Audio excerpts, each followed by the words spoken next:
See You Now is a podcast highlighting the innovative and human-centered solutions that nurses are coming up with to solve for today's most challenging healthcare problems. Created in collaboration with Johnson & Johnson and the American Nurses Association, and hosted by nurse economist and health tech specialist, Shauna Butler. The experience was just myth-busting. We pivoted 7,000 employees to work from home in 24 hours. Virtual visits, we went from doing 40 a day to 4,000. We really have to take a look at this crisis and say transformation on a big scale is possible. For See You Now, I'm Shauna Butler. Healthcare, like every other industry in the U.S. economy during the crisis phase of the COVID-19 pandemic, had to cease non-essential activities. That meant canceling elective procedures, many in-person visits, halting a wide-ranging set of business operations, shifting all non-essential employees to work from home, and furloughing portions of the healthcare workforce. Yep, even in a pandemic, healthcare workers were furloughed. The profound disruption was both astounding and revealing, and offered a rare, never imagined possible opportunity to innovate swiftly at the enterprise level, a feat no large system from any industry would design or propose, let alone attempt. But just days into the pandemic, Geisinger Health in rural Pennsylvania, a system admired for its bias towards innovation, formally initiated post-crisis recovery planning, characterizing it as an innovation initiative and not a return to business as usual. Using the scenario planning approach, they engaged in a start, stop, continue process that asked their team leaders to consider 3 questions.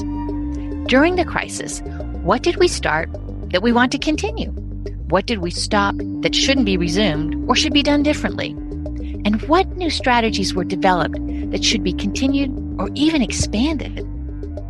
In this episode, nurse Karen Murphy, Geisinger's Chief Health Innovation Officer, offers the 30,000-foot view of enterprise-level innovation at a scale and pace that was once thought of as too hard, too risky, and just not possible.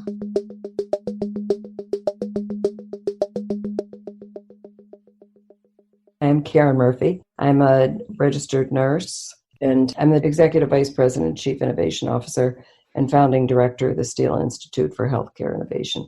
Right now, I'm focused on making a contribution to fundamentally change healthcare. When there are conversations around healthcare and innovation, you say the thing that nobody wants to say in the room. There was a piece that you wrote back in May that was for the United States of Care.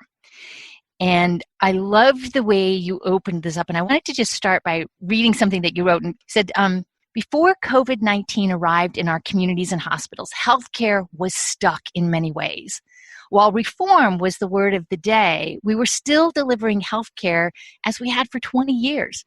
Then came a global crisis that forced change. Healthcare pivoted, responding with an agility for which our industry is not known. Innovation is no longer a buzzword. COVID-19 compressed decades of effort into weeks of action. Now, even as the pandemic continues, is the moment to assess our response to it, to harvest lessons learned and solutions found. Capturing the insights and the ideas that emerged in this crisis will not only perpetuate improvements, but will enable healthcare delivery to operate and even thrive in a suddenly transformed environment. So when you listen to me read you back your words, what goes through your head and your heart? I think those words adequately describe what our sentiments have been over the last 5 months. You know, I've worked in several different spaces in healthcare, and both in the public and private sector, worked in policy, and have always tried to be a change agent. You know, I always say that this job is the hardest one I ever had, because to fundamentally change the way we deliver healthcare is extremely difficult. And really, every time you came up with a solution, it was how hard it would be to execute. because the system is so complex. Well, with COVID, what we were doing on March 16th came to a grinding halt on March 17th. And in ways that if you had said in January, this is what we're going to ask you to do, and do you think you can achieve it, healthcare industry? I think we all would have said, no, it's too hard. And yet we proved that we did. And it has been a really tragic and challenging time. But I think we have to look for the silver lining. And the silver lining is that realization that not only if we're focused, we can innovate at a very rapid rate. It might not be perfect, but we can start and iterate. And I think we really have to take a look at this crisis and say how we responded, that transformation on a big scale is possible. And if you're going to go into innovation, you have to be a risk taker.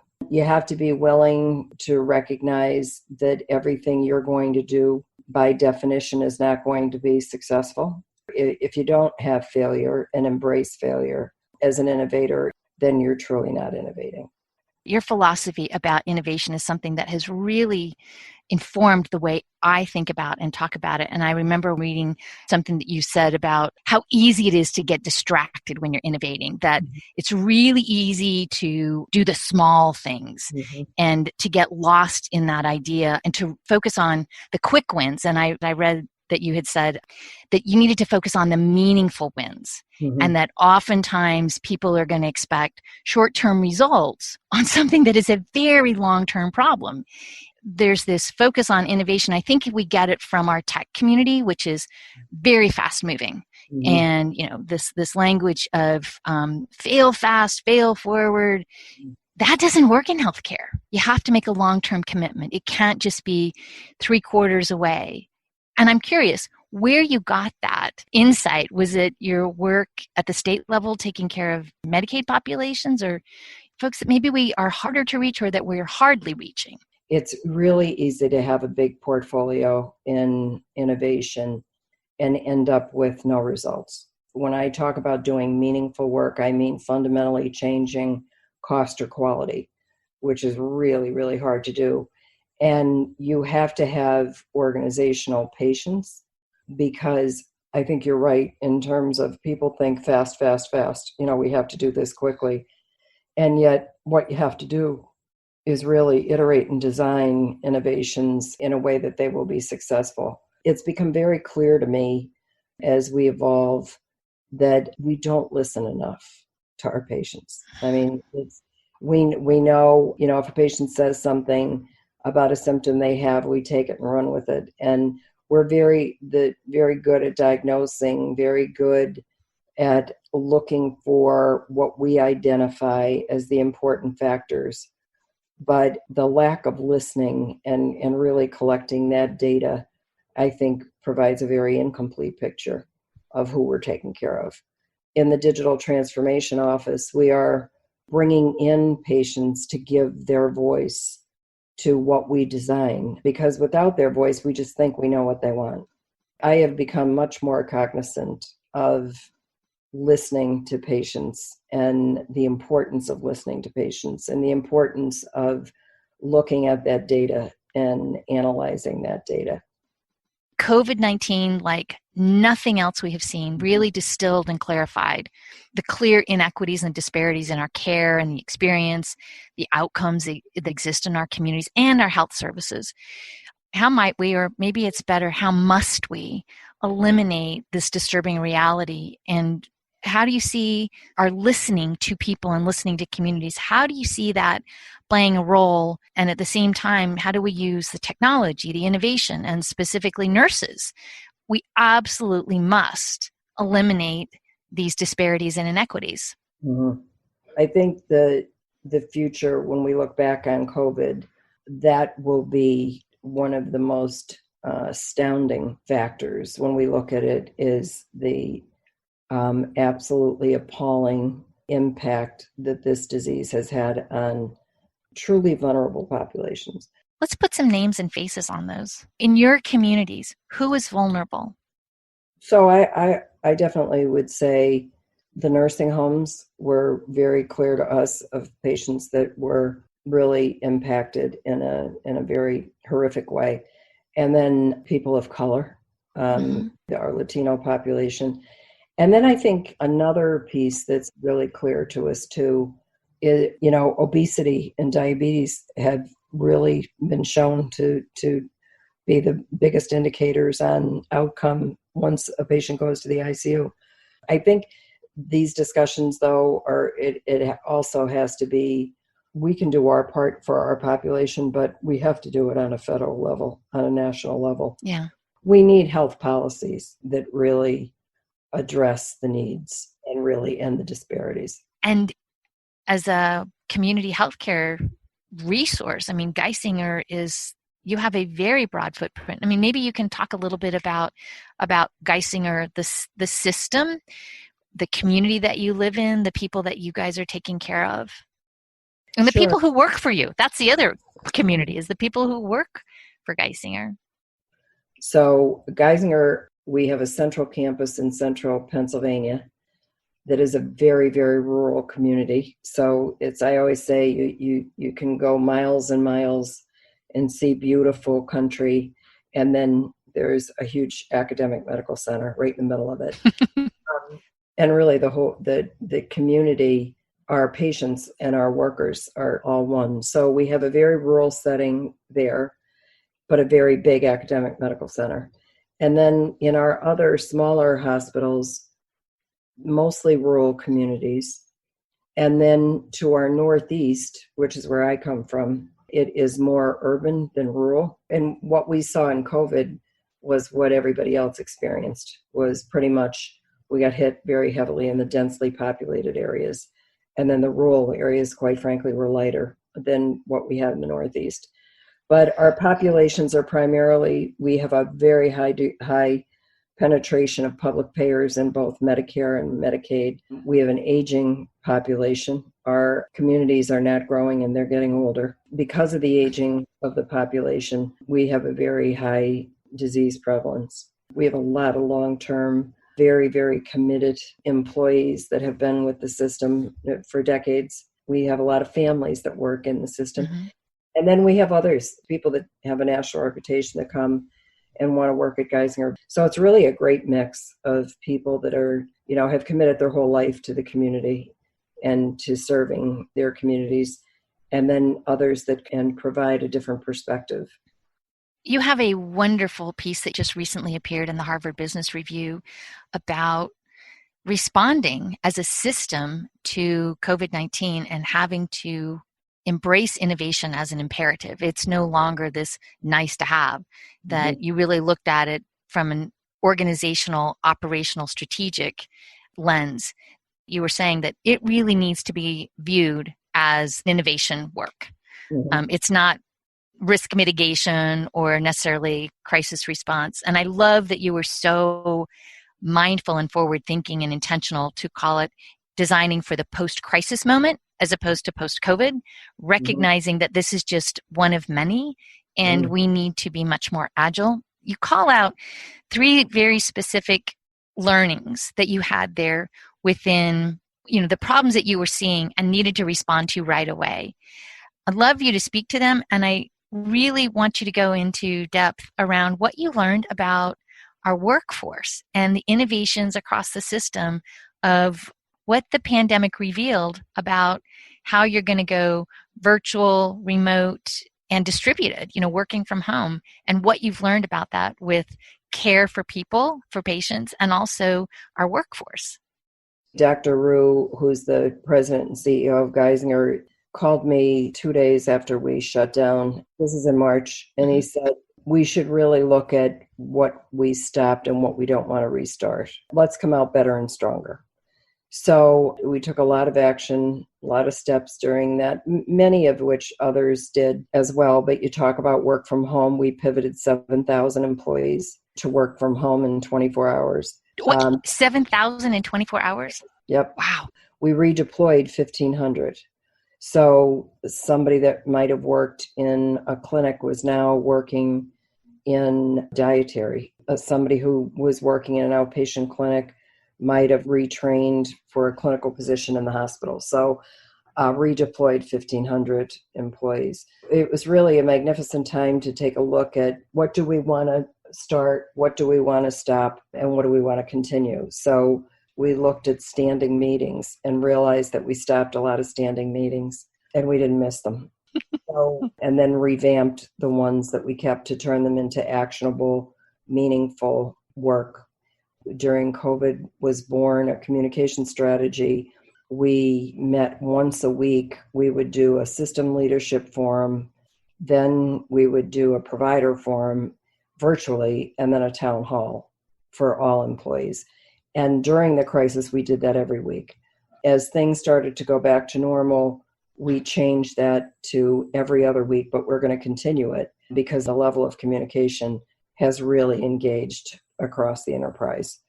Virtual visits, we went from doing 40 a day to 4,000 during the crisis. We came up with new types of employees. So what we found was that redeployed workforce was very, very interesting in that many of them reported back that they gained a whole other perspective that they never had before. So we created a new position called a support tech. And what we're planning to try is to hire people with the idea that you will work in several different departments. So you might be an environmental services worker this week and in the pharmacy as a pharmacy tech next week. So really to try to keep that broad perspective and allow people to have much greater job satisfaction. We expanded testing. Geisinger has now done 78% of the testing in the state, despite the fact that we're not in any population center. So we've done a lot of testing. Can you expand on that? Because there's testing, tracing, isolating. That is key to stopping the transmission. You guys really had a lot of internal learnings and have become a leader in how we think about a safe return to work and safe return to school. And it's been based on using your internal resources, not standing around waiting for something to come to you.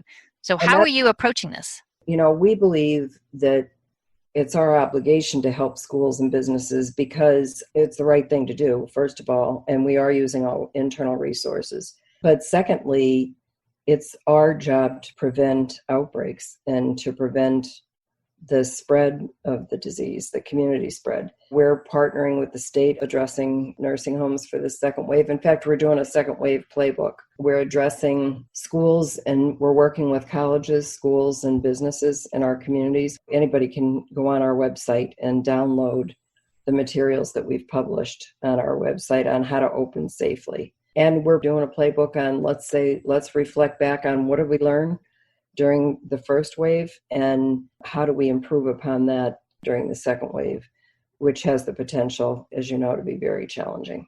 That is the question of the moment. How do we get our kids safely back in school? And our economy, our health systems absolutely are dependent on that. Specifically, what are some of the things that you guys have discovered and have activated? What's in that playbook?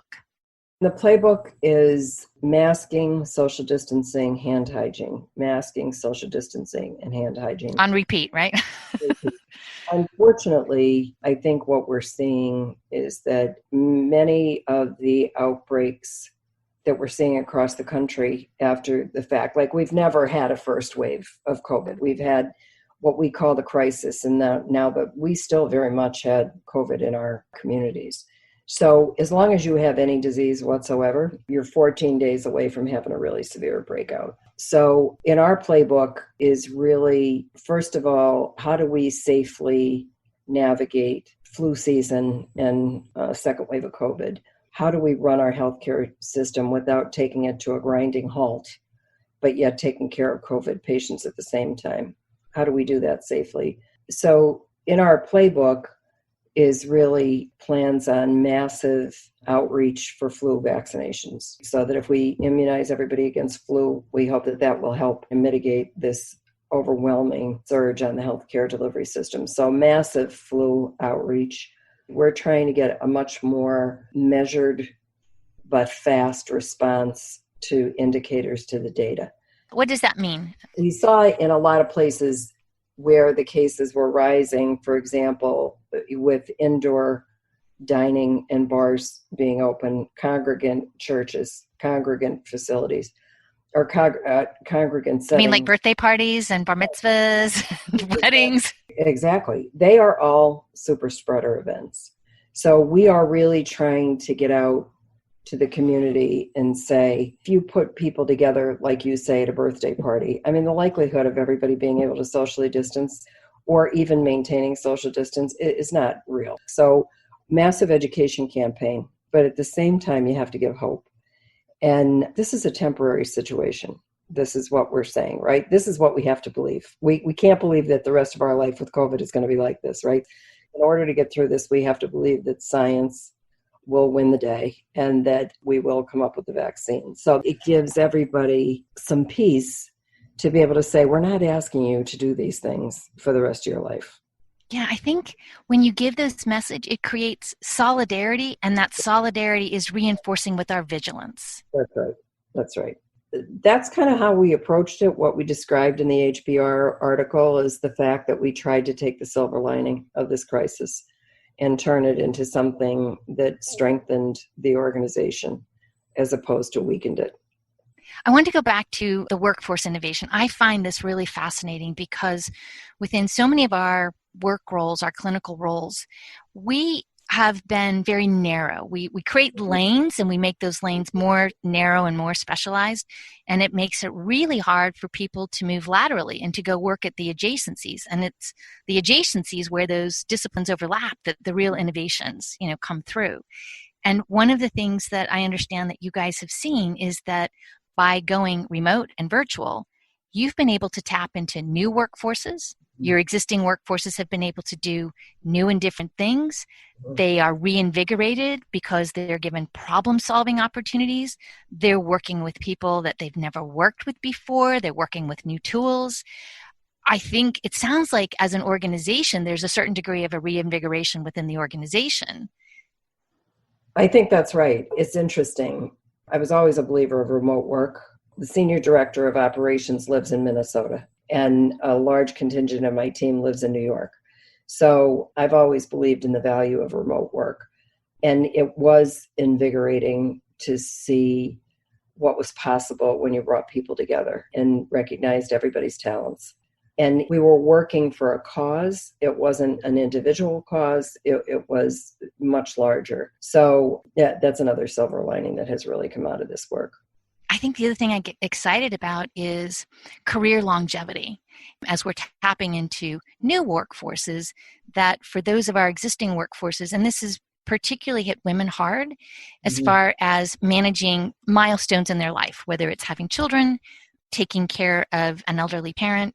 Frequently, they've had to leave the workforce because of that. We lose those skills and we lose those insights and we lose their humanity. They all bring unique stories and unique circumstances. I find that exciting. I'm curious, what are you getting excited about as far as these additional innovations to the workforce that we wouldn't have found without this pandemic? It was almost like an experiment that rolled out in human relations that I don't think we could have drawn up. The learnings of this are so vast. I don't think you ever could have designed an experiment that would have been this fruitful. So what I'm excited about is really watching people evolve to take down the silos and to actually reach across the aisle and recognize the value of each other's work. And that has become crystal clear to us. In fact, so much so that as a result of this work, we're making a conscious effort at developing an initiative to remove silos and really to take a look at how do we work more efficiently by going across teams, and how do we take the lessons that we learned during COVID and actually put that into our culture. All of those things are tremendously important to us. In terms of remote monitoring and care in the home, you're not always going to be able to reach everyone. For the homebound person that doesn't have internet access, well, you're not going to be able to do remote monitoring. You have to go to the home. We have to redistribute the workforce in that way. And it doesn't necessarily have to be a registered nurse. It can be a community health worker. It can be, many times it's just a check-in. Those new types of roles, I think, will be evolving as well. And what new roles do you think nurses are going to be taking on and defining and shaping?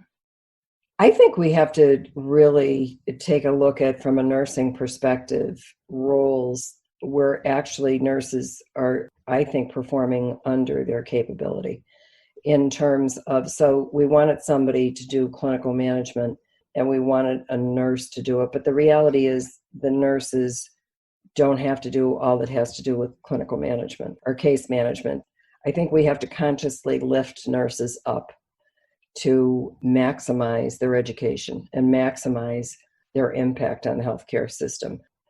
March 17th, switching over and saying, okay, we need to respond to COVID and crises in the future in a very strategic and operational way.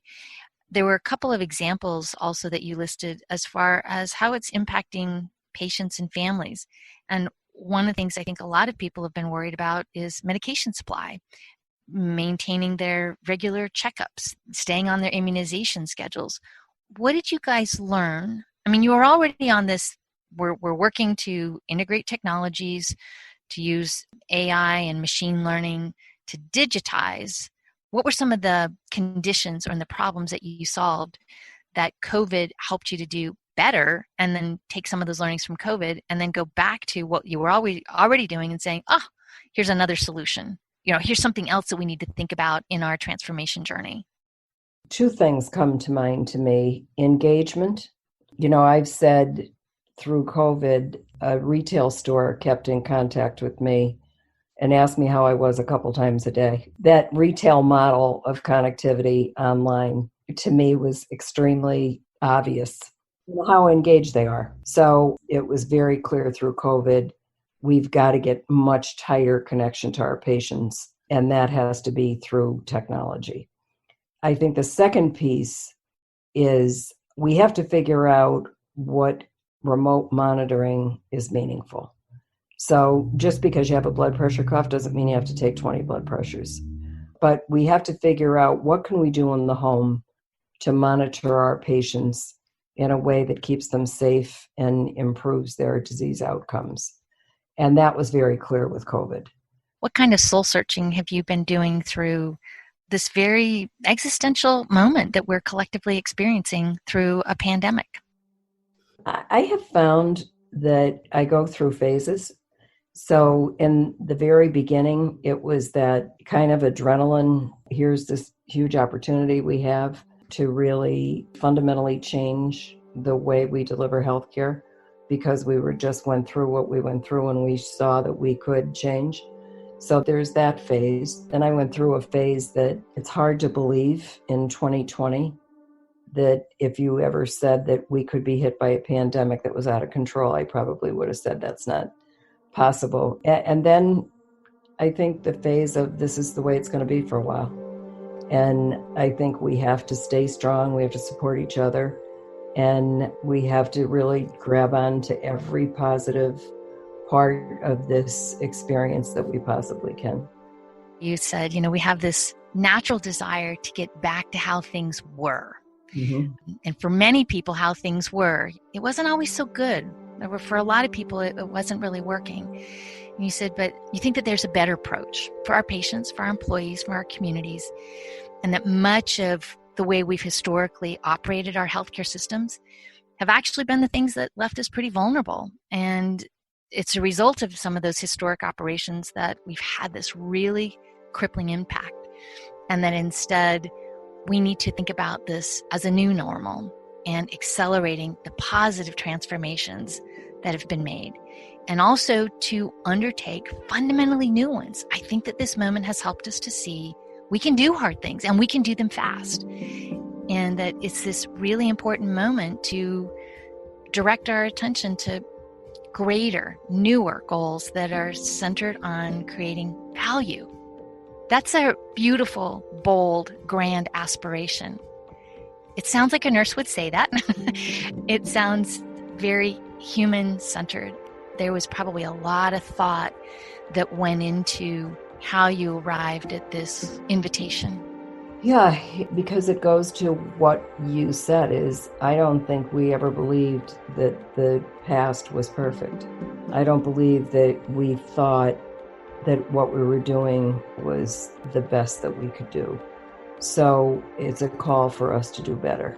The experience was just myth busting to say that you can pivot dramatically, effectively to a better place. You just have to define what that better place is. What are some of the things maybe we haven't tackled because we thought that they were intractable in terms of health problems that you see are very possible at this moment, that they've become technology problems as opposed to huge social change problems? I think every single operation that we do, or every single process, is open to this discussion. I'll give you an example. If you want to change the way your OR schedule runs, well, we always say that the complexity of the preferences, the complexity of the schedules are already done. Well, we canceled every non-urgent 6,000 surgeries in 6 weeks. So I would say if you could cancel 6,000 in 6 weeks, you surely should be able to revamp that OR schedule for taking down maybe 2 days as opposed to 6 weeks. So that's when I say that really, I think everything we do, we just realized, other than being at the bedside, we have the power to change. We're never going to go back to doing 40 virtual visits a day. We're going to be in the thousands. Probably 20% of our workforce is permanently moving home. But the work on organizational silos is going to continue and expand. So even if you started back up again, you could still do this exercise. You could still go back and say, there's capacity here for innovation. What do you think in your career portfolio of work, what are the elements in that portfolio that have really helped you to be effective, efficient, and human-centered in your role as a Chief Innovation Officer? That's an easy answer because the foundation of my entire career was an ICU nurse. And the decade that I spent in the clinical area not only shaped me personally, but professionally provided me with an opportunity to see healthcare not only from a nursing standpoint, but also all the clinical partners and most importantly, the patient and patient's family. And I always say when you feel like you could touch a single life and make a very difficult time easier for a patient or a family and really hold that on as your true north as you're going through your career, if that's your center focus, then you will always be successful. That has always been my foundation. Karen Murphy is Executive Vice President, Chief Innovation Officer, and Founding Director of the Steele Institute for Health Innovation at Geisinger Health, an integrated healthcare system in Pennsylvania that includes 13 hospital campuses, 2 research centers, a medical school, and a health plan that serves approximately 600,000 members. Geisinger's more than 30,000 team members serve some 3 million residents living in Pennsylvania and New Jersey. In her role, Karen leads a team of more than 200 who support Geisinger's mission of caring through technology and innovation. With a career that began as an intensive care nurse, Karen relies on her clinical experience to inspire innovation and transform healthcare delivery at local and national levels. Prior to Geisinger, Karen served as the Secretary of Health for the state of Pennsylvania and the Director of the State Innovation Models Initiative at the Centers for Medicare and Medicaid Services, leading the agency's $990 million investment designed to accelerate healthcare innovation across the United States. And as you might guess, we caught up with Karen via Zoom on her laptop, who, like so many of us, was working from her home. Much has been learned from this monumental, hard-to-imagine, unplanned experiment on system-level innovation.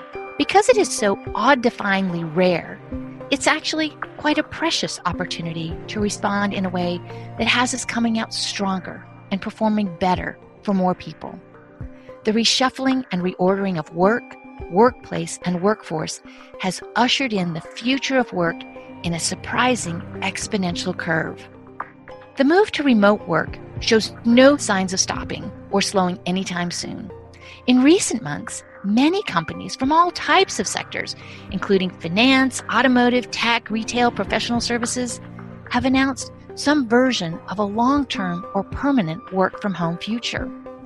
The pandemic has convinced companies all across the globe that their employees can perform their jobs, perhaps even more productively, at home, allowing a massive shift and innovation in how we think about talent acquisition, development, and deployment. The future of work can include a workforce that is more diverse by several measures, is more nimble, mobile, resilient, adaptable, engaged, and satisfied. We must leverage the lessons we learned through this crisis to transform the way we care for patients. As Karen wrote in an article for the Harvard Business Review titled, "How One Health System is Transforming in Response to COVID-19, now is the time to boldly transform our healthcare systems in ways that we have previously been unable to, and I would add, possibly unwilling to. We should use this unprecedented opportunity to fix what hasn't worked and direct our full attention to new and greater goals centered on creating value." For See You Now, I'm Shauna Butler. Thanks for listening. Johnson & Johnson has always supported nurses as essential healthcare leaders and is proud to power up nurse-led innovation that is transforming health outcomes through skill building, leadership development, and more. The American Nurses Association ignites and celebrates nurse-led innovation to redefine quality nursing and advance healthcare for all. Johnson & Johnson and the American Nurses Foundation are proud to have launched the Coronavirus Response Fund for Nurses. Go to the American Nurses Foundation website to learn more. And thanks.